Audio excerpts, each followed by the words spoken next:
દોસ્તો, અહીંયા આગળ મારી પાસે એક ફોટો છે અને ફોટાની અંદર મેં ફોટો બનાવ્યો છે. જુઓ તો ચાલો મિત્રો જોઈએ આ કેવી રીતે બનાવી શકાય. ખૂબ સહેલું છે. લગભગ 5 જ સેકન્ડમાં ફોટો બની જતો હોય છે અને કોઈપણ જાતના નવા સોફ્ટવેરની પણ જરૂર નથી પડતી. આ માટે આપણે સૌથી પહેલાં આપણો મોબાઈલ લઈશું અને ગેલેરી ઓપન કરીશું. આની અંદર હું કોઈપણ એક ફોટો પસંદ કરીશ. હું મારો જે ફોટાનું કલેક્શન છે, મારું આલ્બમ છે, એને ઓપન કરીશ. આમાંથી કોઈપણ એક ફોટો પસંદ કરીશ કે જે ફોટો મારે બનાવવો છે મિત્રો.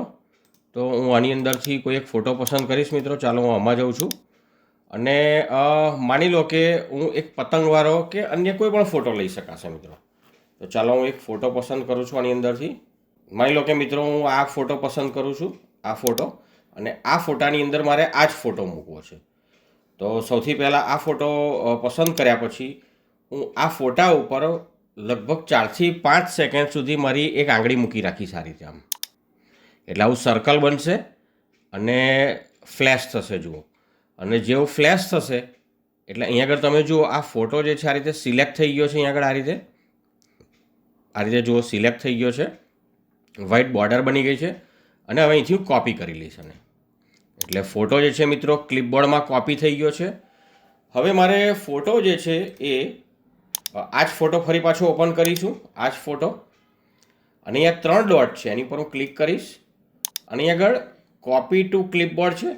પછી એના પછી એક ઓપ્શન છે પેસ્ટ ફ્રોમ ક્લિપબોર્ડ, કેમ કે આપણે જે ફોટો સિલેક્ટ કર્યો છે એ ક્લિપબોર્ડમાં કોપી થઈ ગયો છે અને હું પેસ્ટ કરી દઈશ હવે ક્લિપબોર્ડમાંથી. એટલે હું આની પર ક્લિક કરીશ એટલે મિત્રો અહીંયા ફોટો આવી જશે. જુઓ, આ નાનો ફોટો આવી ગયો છે. જુઓ, હવે આ ફોટાને હું એડજસ્ટ કરીશ આ રીતે. જુઓ, આ રીતે એડજસ્ટ કરીશ, અહીંથી પકડીને આ રીતે એડજસ્ટ કરીશ. જુઓ, આ રીતે જુઓ, અને પકડી અને આ રીતે હું એને એડજસ્ટ કરી લઈશ. આ રીતે સેટ ઉપર લઈ લઈએ ફોટાને.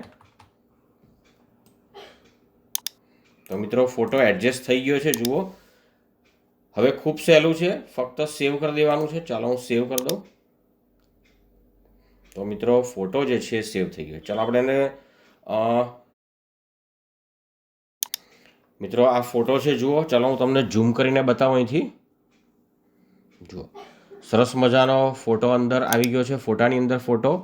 તો તમે મિત્રો આ રીતે ફોટાની અંદર ફોટો જે છે એ કોઈપણ જાતના થર્ડ પાર્ટી સોફ્ટવેરને ઇન્સ્ટોલ કર્યા વગર બનાવી શકો છો.